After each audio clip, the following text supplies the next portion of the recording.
La interacción de energía en el horizonte. La claridad del acomodador trajo un nuevo ímpetu a mi recapitulación. Un nuevo humor reemplazó el anterior. Desde ese momento, empecé a recordar sucesos de mi vida con una claridad enloquecedora. Era exactamente como si una barrera hubiera sido construida dentro de mí, que me mantenía rígidamente atado a recuerdos magros y borrosos, y el acomodador la había derribado. Mi facultad para recordar, antes de ese suceso, había sido una vaga manera de referirme a cosas que habían pasado, pero que casi siempre quería olvidar. Básicamente, no tenía interés alguno en recordar nada de mi vida. En verdad, no veía ningún valor en este ejercicio inútil de la recapitulación que don Juan casi me había impuesto. Para mí, era una tarea que instantáneamente me cansaba, y lo único que ganaba era darme cuenta de mi incapacidad para concentrarme. No obstante, yo había escrito obedientemente las listas de personas y me había involucrado en un esfuerzo fortuito de cuasi recordar mis interacciones con ellas. Mi falta de claridad en poder enfocarme en esas personas no me disuadió. Cumplí lo que consideraba mi deber, a pesar de mis verdaderos sentimientos. Con la práctica, la claridad de mis recuerdos mejoró muchísimo a mi parecer.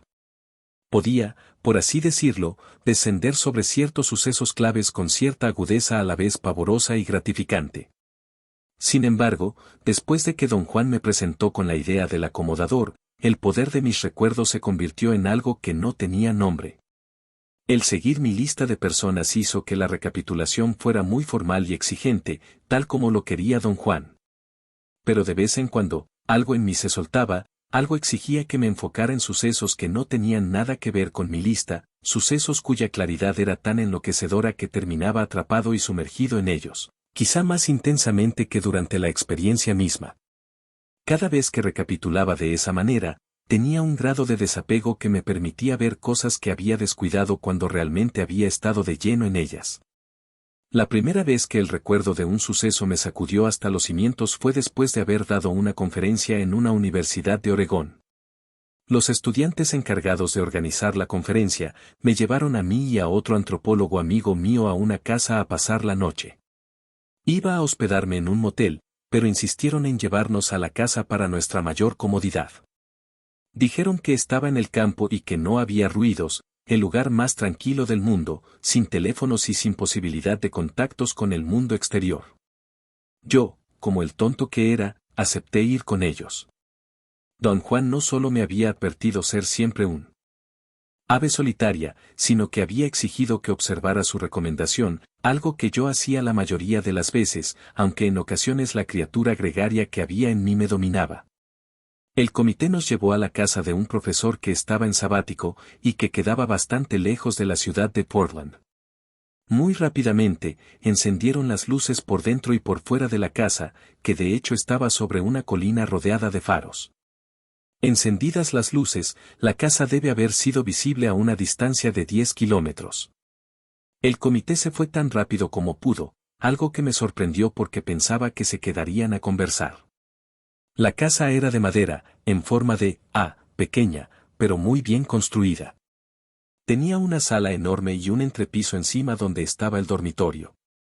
Justamente en el ángulo del marco en forma de A, había un crucifijo de tamaño natural que colgaba de una extraña bisagra rotatoria, perforado en la cabeza. Era una vista bastante impresionante, especialmente cuando el crucifijo rotaba, chirriando como si necesitara aceite. El baño de la casa era todo un espectáculo. Tenía azulejos de espejo en el techo, sobre las paredes y sobre el piso y estaba iluminado con una luz rojiza. No había manera de ir al baño sin verse desde todos los ángulos posibles. Disfruté todas estas características de la casa, me parecían estupendas. Cuando llegó la hora de dormirme, sin embargo, me encontré con un serio problema, pues había una sola cama angosta, dura, monástica, y mi amigo antropólogo estaba a punto de caer enfermo de pulmonía, resollando y escupiendo flemas cada vez que tosía. Se fue directamente a la cama y se quedó seco. Busqué un rincón para dormirme. No encontraba ninguno. Esa casa carecía totalmente de comodidades. Además hacía frío. El comité había encendido las luces, pero no la calefacción. La busqué. Mi búsqueda fue inútil, como lo fue también el tratar de encontrar el contacto para apagar los faros o siquiera las luces de la casa. Los contactos estaban allí sobre las paredes, pero parecían regidos por un contacto central. Las luces estaban encendidas y no había manera de apagarlas.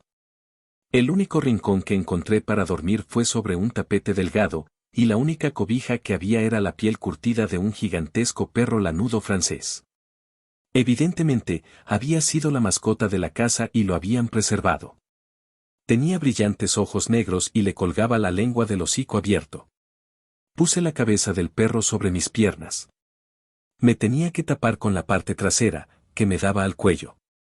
La cabeza embalsamada era como un duro objeto entre mis rodillas, lo que resultaba algo incómodo. Si hubiera estado oscuro, podría haber aguantado. Recogí un montón de toallas de mano y las usé como almohada. Usé la mayor cantidad posible de la mejor manera que pude para cubrir la piel del animal. No pude pegar un ojo en toda la noche. Fue entonces, recostado allí, mientras me maldecía por haber sido tan bestia y no haber seguido las recomendaciones de don Juan, cuando experimenté el primer recuerdo enloquecedoramente claro de toda mi vida. Me había acordado del suceso que don Juan llamó el acomodador con la misma claridad, pero mi tendencia siempre había sido de semidejar de lado lo que me pasaba cuando estaba con don Juan, porque a mi parecer en su presencia todo era posible. Sin embargo, esta vez estaba solo. Años antes de haber conocido a don Juan, había trabajado pintando anuncios para edificios. Mi jefe se llamaba Luigi Palma. Un día, Luigi consiguió un contrato para pintar un anuncio en la pared trasera de un edificio viejo, de venta y alquiler de fracs y trajes de novias. El dueño del edificio quería atraer toda la clientela posible con un gran anuncio. Luigi iba a pintar a la novia y al novio y yo iba a pintar el letrero. Fuimos al techo plano del edificio y pusimos los andamios. Sin razón aparente, yo me sentía bastante inquieto. Había pintado docenas de anuncios en edificios altos. Luigi pensó que había empezado a tener miedo a las alturas, pero que se me iba a pasar. Cuando llegó el momento de empezar a trabajar, él bajó el andamio unos cuantos pies del techo, y saltó sobre las tablas planas. Él se fue a un lado mientras yo me quedé al otro para no vedarle el paso. Él era el artista. Luigi comenzó a hacer alarde de su talento. Al pintar, sus movimientos se volvieron tan irregulares y tan agitados que el andamio comenzó a moverse de lado a lado. Me mareé. Quise regresar al techo con el pretexto que necesitaba más pintura y otros trastos. Me agarré de la orilla de la pared que bordeaba el techo y traté de levantarme, pero las puntas de los pies se me metieron entre las tablas del andamio. Intenté liberar mis pies y a la vez atraer el andamio hacia la pared, pero entre más tiraba, más alejaba el andamio de la pared. En vez de ayudarme a desenredar los pies, Luigi se sentó y se abrazó a las cuerdas que ataban el andamio al techo. Hizo la señal de la cruz mientras me miraba horrorizado. Desde esa posición se arrodilló y, sollozando, empezó a recitar el Padre Nuestro. Me agarré de la orilla de la pared con todo lo que tenía. Lo que me dio la fuerza desesperada para aguantar fue la certeza de que si yo me controlaba, podría evitar que el andamio se alejara más y más. No iba a soltar mi agarre y caer 13 pisos a mi muerte. Luigi, compulsivo y dominante hasta el final, me gritó en medio de sus lágrimas que debía rezar. Juró que los dos íbamos a caer y a morir y lo único que nos quedaba era rezar por la salvación de nuestras almas. Por un momento, reflexioné acerca de si valía la pena rezar. Decidí gritar en vez. La gente en el edificio debe haber oído mis gritos, pues llamaron a los bomberos. Con toda sinceridad, pensé que habían pasado apenas 2 o 3 segundos desde que empecé a gritar, hasta que los bomberos subieron al techo, agarraron a Luigi y a mí y aseguraron el andamio. En realidad, yo había pasado 20 minutos colgado del costado del edificio. Cuando los bomberos finalmente me subieron al techo, perdí todo vestigio de control. Vomité sobre el piso duro del techo, mi estómago revuelto de terror y del fétido olor de la brea derretida. Hacía mucho calor, la brea entre las grietas de las hojas rasposas que cubrían el techo se derretía con el calor. La experiencia había sido tan penosa que no quería recordarla y terminé alucinando que los bomberos me habían metido en un cuarto amarillo y acogedor, Me habían acostado en una cama sumamente cómoda y me había dormido plácidamente, en mis pijamas, libre de todo peligro. El segundo recuerdo fue otra explosión de fuerza inconmensurable. Estaba en amena conversación con un grupo de amigos, cuando de repente, y sin razón alguna, se me fue el aliento bajo el impacto de un pensamiento, un recuerdo vago por un instante y que se convirtió luego en una experiencia que me absorbió por completo. Su fuerza fue tan intensa que tuve que excusarme para retirarme un momento y estar a solas. Mis amigos parecieron comprender mi reacción, se retiraron sin hacer comentario. Me estaba acordando de un incidente que me había ocurrido el último año de la escuela preparatoria. Mi compañero y yo, al caminar al colegio, solíamos pasar delante de un enorme caserón con rejas de hierro negras de unos 5 metros de altura que terminaban en afiladas puntas. Detrás de la reja había un enorme jardín, verde y bien cuidado, y un perro, un gigantesco y feroz pastor alemán. Todos los días fastidiábamos al perro y dejábamos que se nos abalanzara. Frenaba físicamente al llegar a la reja de hierro, pero su furia parecía cruzarla y llegar hasta nosotros. A mi amigo le encantaba entretener al perro diariamente en una competencia de mente sobre materia. Se paraba a unos centímetros del hocico del perro, el cual salía por las barras de la reja hasta extenderse unos 8 centímetros a la calle, y le enseñaba los dientes, igual que el perro. «Entrégate. Entrégate», gritaba mi amigo. «Obedece. Obedece. Yo soy más poderoso que tú». Sus muestras diarias de proeza mental que duraban por lo menos 5 minutos, nunca tuvieron efecto sobre el perro, fuera de dejarlo más fúrico que nunca. Mi amigo me aseguraba a diario, como parte de su rito, que el perro o le iba a obedecer, o iba a morirse delante de nosotros de un ataque cardíaco como resultado de su furia. Su convicción era tal, que yo creía que el perro iba a morir en cualquier momento. Una mañana, al llegar a la casa, el perro no estaba. Esperamos un momento, pero no apareció. Cuando lo vimos, estaba al final del enorme jardín. Parecía estar muy ocupado, así es que empezamos a alejarnos. Por el rabillo del ojo, vi que el perro venía hacia nosotros a toda velocidad.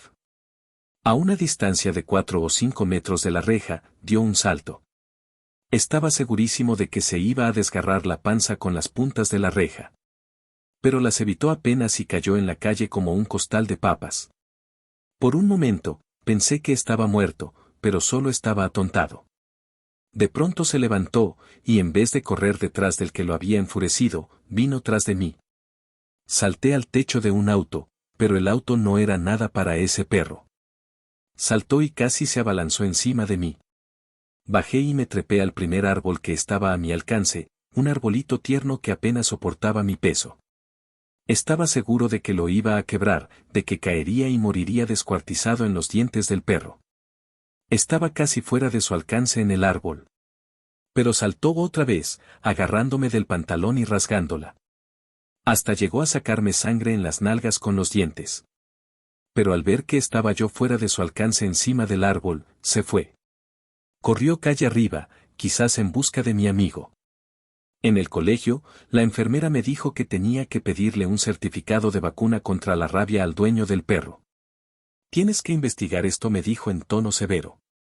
«A lo mejor ya te contagiaste. Si el dueño se niega a mostrarte el certificado de vacuna, tienes derecho a acudir a la policía». Hablé con el mayordomo de la casa donde vivía el perro. Me acusó de haber atraído al perro a la calle, un perro de raza de gran valor. «Ten cuidado, muchacho», me dijo enojado. «El perro se extravió. El dueño te va a meter a la cárcel si nos sigues dando lata». «Pero a lo mejor tengo rabia», le dije en una voz sinceramente aterrada. «Me vale mierda que te haya dado plaga bubónica», me gritó. «Vete al carajo». «Llamo a la policía», le dije. «Llama a quien quieras», me contestó. «Si llamas a la policía, los volvemos contra ti. En esta casa podemos hacer lo que nos dé la gana». Le creí y le mentí a la enfermera diciéndole que el perro andaba perdido y que no tenía dueño. «¡Ay, Dios mío!», exclamó. «Prepárate para lo peor. Lo más probable es que tenga que mandarte con el médico». Me dio una larga lista de síntomas que podían manifestarse. Me dijo además que las inyecciones contra la rabia eran extremadamente dolorosas y que se administraban subcutáneamente en la región abdominal. No se lo desearía a mi peor enemigo, dijo, hundiéndome en una horrible pesadilla. Lo que siguió fue mi primera depresión verdadera. Me quedé en cama, sintiendo cada uno de los síntomas que me había enumerado la enfermera. Terminé por ir a la enfermería para rogarle a esa mujer que me hiciera el tratamiento, por muy doloroso que fuera. Hice un escándalo. Me puse histérico. No tenía rabia, pero había perdido todo dominio sobre mí mismo. Le conté a don Juan mis dos recuerdos con todos los detalles, sin omitir nada. No hizo ningún comentario. Inclinó la cabeza afirmativamente un par de veces. En ambos recuerdos, don Juan, dije, sintiendo en mí mismo la urgencia con la que hablaba, estaba totalmente histérico. Me temblaba el cuerpo. Tenía náusea. No quiero decir que era como si estuviera viviendo la experiencia, porque no es verdad. Estaba dentro de las experiencias mismas, las dos veces. Y cuando ya no pude soportarlo, salté a mi vida de ahora. Para mí, ese fue un salto hacia el futuro. Tuve el poder de pasar sobre el tiempo. Mi salto hacia el pasado no fue súbito, el suceso se desenvolvió lentamente tal como sucede con los recuerdos. Fue al final que sí salté de pronto hacia el futuro, mi vida de ahora. Algo en ti ha empezado a desmoronarse, no cabe duda, dijo finalmente. Se ha estado desmoronando todo este tiempo, pero se reponía muy pronto cada vez que le fallaban las bases que lo sostenían. Mi sensación es que ya se está desmoronando totalmente. Después de otro largo silencio, don Juan explicó que los chamanes del México antiguo creían, como ya me había dicho, que tenemos dos mentes y que solo una de ellas es la nuestra. Yo siempre había comprendido que nuestras mentes tenían dos partes y que una de ellas se mantenía en silencio porque la fuerza de la otra parte le negaba poder expresarse. Fuera lo que dijera don Juan, siempre lo había tomado como un medio metafórico para quizás explicar el dominio aparente del hemisferio izquierdo del cerebro sobre el derecho, o algo por el estilo. La recapitulación contiene una opción secreta, dijo don Juan. Tal como te dije que la muerte contiene una opción secreta, una opción que solo los chamanes utilizan. En el caso de la muerte, la opción secreta es que los seres humanos pueden retener su fuerza vital y renunciar solamente a su conciencia, el resultado de sus vidas. En el caso de la recapitulación, la opción secreta que solo los chamanes eligen es la de acrecentar sus verdaderas mentes. La inquietante memoria de tus recuerdos, prosiguió, solo puede venir de tu mente verdadera. La otra mente que todos tenemos y compartimos es, diría yo, un modelo barato, económico, de igual tamaño para todos. Pero este es un tema para más tarde. Lo que ahora tenemos delante es el principio de una fuerza desintegrante. Pero no es una fuerza que te está desintegrando, no quiero decir eso. Está desintegrando lo que los chamanes llaman la instalación foránea que existe en ti y en cada ser humano. El efecto de la fuerza que se te viene encima, que está desintegrando la instalación foránea, es que saca a los chamanes de su sintaxis. Había estado atento a lo que me decía don Juan, pero no podía decir que lo hubiera comprendido. Por alguna extraña razón, para mí tan desconocida como la causa de mis vivas memorias, no pude hacerle ninguna pregunta. Comprendo lo difícil que es para ti, dijo don Juan de pronto, el tener que lidiar con esta faceta de tu vida. Todos los chamanes que conozco han pasado por esto. Al experimentarlo, los machos sufren infinitamente más daño que las hembras. Supongo porque la mujer es por naturaleza más duradera. Los chamanes del México antiguo, actuando en grupo, hicieron lo posible por sostener el impacto de esta fuerza desintegrante. Hoy día, no tenemos los medios para actuar en grupo, así es que tenemos que fortalecernos para enfrentar a solas la fuerza que nos va a llevar más allá del lenguaje, porque no hay otra manera adecuada para describir lo que está pasando. Don Juan tenía razón, porque en verdad no podía explicar o no encontraba manera de describir los efectos de esos recuerdos sobre mí. Don Juan me había dicho que los chamanes se enfrentan a lo desconocido a través de los incidentes más banales que se pueda uno imaginar. Cuando se enfrentan a ello y no pueden interpretar lo que están percibiendo, tienen que apoyarse en un recurso exterior para saber por dónde ir. Don Juan llamaba a ese recurso el infinito, o la voz del espíritu, y había dicho que si los chamanes no se esfuerzan por ser racionales con algo que no puede ser racionalizado, el espíritu les dice lo que ocurre, sin falla. Don Juan me guió a aceptar la idea de que el infinito era una fuerza que tenía voz y que estaba consciente de sí misma. A consecuencia, me había preparado para estar atento a esa voz y siempre actuar con eficacia, pero sin antecedentes, usando cuanto menos posible el apoyo del a priori. Esperé impacientemente a que la voz del espíritu me dijera el sentido de mis memorias, pero no pasó nada. Estaba en una librería un día cuando una joven me reconoció y se acercó para hablar conmigo. Era alta y delgada y tenía la voz insegura de una nena. Estaba tratando de hacerla sentir cómoda cuando de pronto me acosó un cambio energético instantáneo. Era como si una alarma se hubiera encendido dentro de mí, y sin ninguna volición de mi parte, tal como había sucedido antes, recordé otro suceso de mi vida que había olvidado por completo. La memoria de la casa de mis abuelos me inundó. Era una avalancha intensa y devastadora, y otra vez tuve que meterme en un rincón. Me sacudía el cuerpo como si me hubiera resfriado. Debo de haber tenido 8 años. Mi abuelo me estaba hablando. Había comenzado por decir que era su mayor obligación decirme las cosas tal como eran. Tenía 2 primos de mi misma edad, Alfredo y Luis. Mi abuelo insistió, despiadadamente, que le admitiera que mi primo Alfredo era verdaderamente bello. En mi visión, oía la voz rasposa y contenida de mi abuelo. Alfredo no necesita ninguna presentación, me había dicho en aquella ocasión. Con solo estar presente, se le abren las puertas porque todos practican el culto de la belleza. A todos les gusta la gente bella. Los envidian, pero siempre los buscan. Créemelo. Yo soy guapo, ¿no te parece? Estaba totalmente de acuerdo con mi abuelo.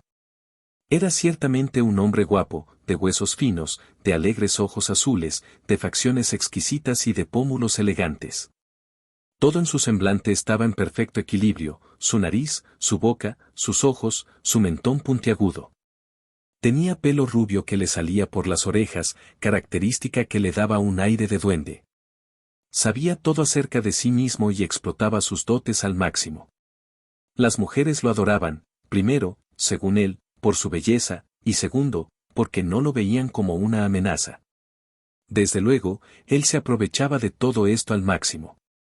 Tu primo Alfredo es un campeón, siguió mi abuelo, nunca va a tener que entrar en una fiesta a la fuerza porque siempre será el primero en la lista de invitados. ¿Te has fijado cómo se para la gente en la calle a contemplarlo y cómo lo quieren tocar?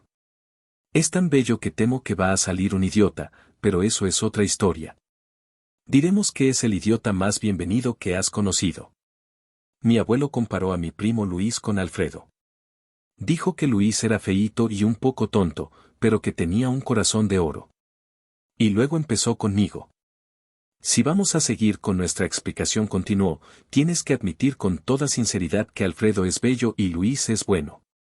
Ahora, a lo que viene a ti, tú no eres ni bello ni bueno. Eres un verdadero hijo de puta. Nadie te va a invitar a la fiesta, vas a tener que meterte a la fuerza. Tienes que acostumbrarte a la idea de que si quieres estar en la fiesta, tiene que ser a la fuerza. Las puertas nunca se te van a abrir como se le abren a Alfredo por ser bello y a Luis por ser bueno, así es que vas a tener que entrar por la ventana. Su análisis de sus 3 nietos era tan acertado que me hizo llorar por la finalidad de lo que había dicho. Cuanto más lloraba, más contento estaba él. Terminó el caso con una advertencia de lo más perjudicial. No hay por qué sentirse mal, dijo, porque no hay nada más excitante que entrar por la ventana. Para hacerlo, tienes que ser listo y atento. Tienes que vigilar por todos lados y estar preparado para pasar por humillaciones interminables. Si tienes que entrar por la ventana, siguió, es porque de seguro no estás en la lista de invitados, tu presencia no es bienvenida, así es que tienes que trabajar como una bestia para quedarte. La única manera que conozco es poseyendo a todos. Grita. Exige. Aconseja. Déjale saber que eres tú el que manda. ¿Cómo te pueden echar si eres tú el que manda? El recuerdo de esta escena me conmovió profundamente. Había enterrado este incidente tan a fondo que lo había olvidado por completo. Lo que sí recordaba siempre, sin embargo, Era su advertencia de siempre ser el que manda, que me debe haber repetido año tras año una y otra vez. No tuve oportunidad de examinar este suceso o reflexionar sobre el asunto, porque otro recuerdo olvidado salió a la superficie. En él, estaba con la chica con la que me iba a casar. En aquel entonces, los dos estábamos ahorrando para casarnos y tener nuestra propia casa. Me oí exigiéndole que teníamos que tener una cuenta bancaria juntos, no podía ser de otra manera. Sentía la necesidad de echarle un discurso sobre la frugalidad. Me oí diciéndole dónde debía hacer sus compras de ropa y cuánto debía pagar como máximo. Luego me vi dándole lecciones de conducir a su hermana menor y alocándome cuando me dijo que pensaba salirse de la casa de sus padres. La amenacé con acabar con las lecciones. Empezó a llorar, confesando que tenía un amorío con su jefe. Salté del auto y empecé a dar de patadas contra la puerta. Pero no era todo. Me oí diciéndole al padre de mi novia que no se mudara a Oregón, donde pensaba irse. A grito pelado le dije que era una estupidez. De veras creía que mis razonamientos eran certeros. Le presenté cifras para demostrar las pérdidas que iba a sufrir y que había calculado yo meticulosamente. Al no hacerme caso, golpeé la puerta y me salí, temblando de rabia. Encontré a mi novia en la sala, tocando la guitarra. La agarré de las manos, gritándole que abrazaba la guitarra en vez de tocarla como si fuera más que un simple objeto. El afán de imponer mi voluntad se extendía sobre todo. No hacía yo distinciones, no importaba quién estuviera cerca de mí, estaban allí para que los poseyera y amoldara según mis caprichos. Ya no tuve que sopesar el significado de mis visiones tan vivas. Porque una incontrovertible certeza me invadió como si viniera de afuera. Me dijo que mi flaqueza era la idea de tener que ocupar la mesa del director en todo momento. El concepto de que era yo el que mandaba, y que además debía dominar cualquier situación, estaba arraigadísimo en mí. La forma en que me habían criado solo sirvió para reforzar este impulso, que al principio debe haber sido arbitrario, pero que ya en mi madurez se convirtió en necesidad. Era consciente sin duda alguna de que lo que se jugaba era el infinito. Don Juan lo había descrito como una fuerza consciente que deliberadamente interviene en la vida de un chamán. Y ahora estaba interviniendo en la mía. Supe que el infinito me estaba señalando, a través de las memorias vivas de esas experiencias olvidadas, la intensidad y la profundidad de mi impulso de dominación, y de esa manera estaba preparándome para algo trascendental. Supe además, con una certeza aterrorizadora, que algo me iba a vedar la posibilidad de tener dominio sobre eso, y que necesitaba más que nada la sobriedad, la fluidez y el abandono para poder enfrentarme a lo que venía. Desde luego, le dije todo esto a don Juan, ampliándolo gustosamente con mi inspirada perspicacia y mis especulaciones sobre el posible significado de mis recuerdos. Don Juan se rió, demostrando su buen humor. Todo esto es exageración psicológica de tu parte, puras ilusiones, dijo como siempre, estás buscando explicaciones bajo las premisas lineales de causa y efecto. Cada uno de tus recuerdos se vuelve más y más vivo, y más enloquecedor para ti, porque como ya te dije, has entrado en un proceso irreversible. Está emergiendo tu mente verdadera, despertando de un estado letárgico de toda una vida. El infinito te está reclamando como propio, continuó. No importe lo que utilice para señalarte eso, no tiene otra razón, otra causa, otro valor que eso. Lo que debes hacer, sin embargo, es prepararte para el ataque violento del infinito. Debes estar en un estado de continuo desvelo, afirmado para recibir un golpe de enorme magnitud. Esa es la manera sobria y cuerda en que los chamanes se enfrentan al infinito.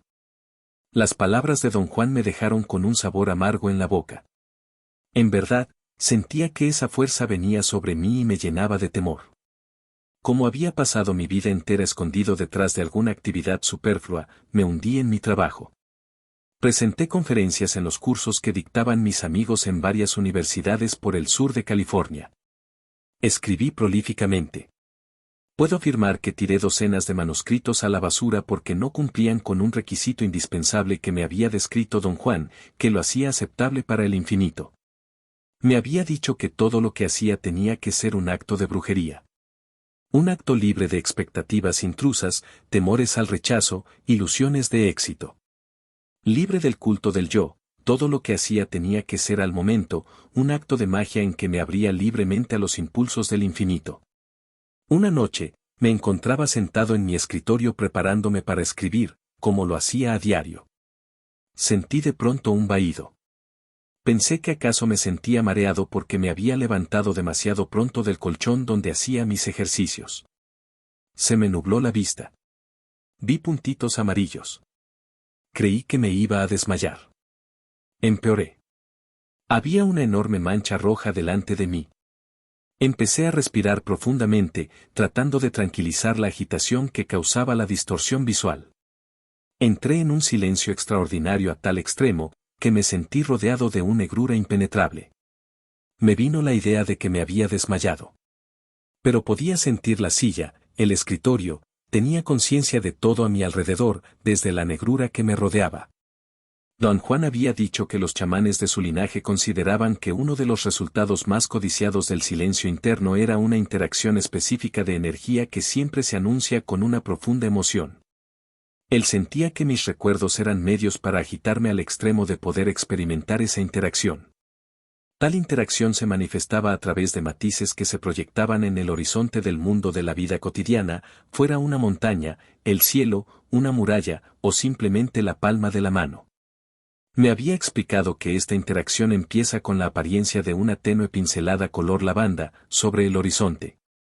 Con el tiempo, la pincelada lavanda se expande hasta que cubre el horizonte visible, como las nubes de una tormenta que avanza. Me aseguró que se ve un punto rojizo, de un peculiar y rico color granate, como si hiciera explosión dentro de las nubes color lavanda. Afirmó que al adquirir mayor disciplina y experiencia los chamanes, el punto color granate se expande y finalmente estalla en pensamientos o visiones, o en el caso de un hombre de letras, en palabras escritas. Los chamanes o bien ven visiones engendradas por la energía, oyen pensamientos a través de palabras habladas, o leen palabras escritas. Esa noche allí delante de mi escritorio, no vi ninguna pincelada lavanda ni vi nubes que avanzaban. Estaba seguro de no tener la disciplina que requieren los chamanes para tal interacción de energía, pero sí tenía una enorme mancha color granate delante de mí. Esta enorme mancha, sin ningún preámbulo, estalló en palabras desasociadas que leí como si salieran de una máquina de escribir sobre una hoja de papel. Se movían con una rapidez tan exagerada delante de mí que me era imposible leer nada. Entonces oí que una voz me explicaba algo. Otra vez, el ritmo de la voz no cuadraba con mi oído. Las palabras se confundían, haciendo imposible el escuchar algo sensato.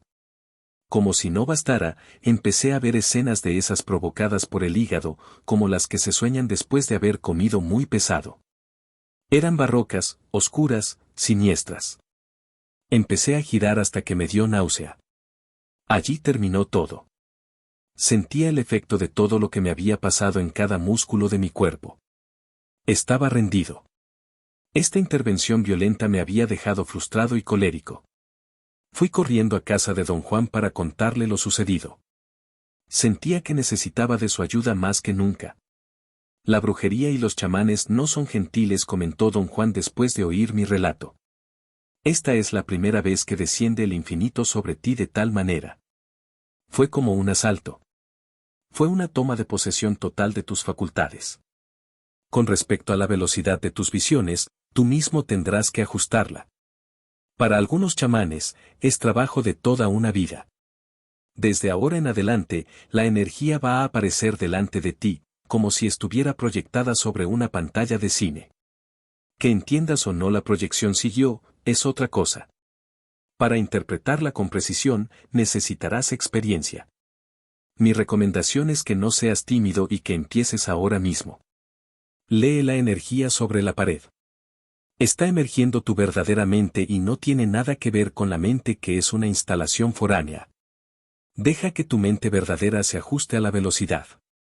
Mantente en silencio y no te preocupes, pase lo que pase.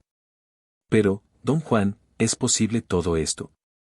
¿Puede uno leer la energía como si fuera texto?, le pregunté, abrumado por la idea. Claro que es posible, me contestó. En tu caso, no solo es posible, sino que te está ocurriendo, ¿no?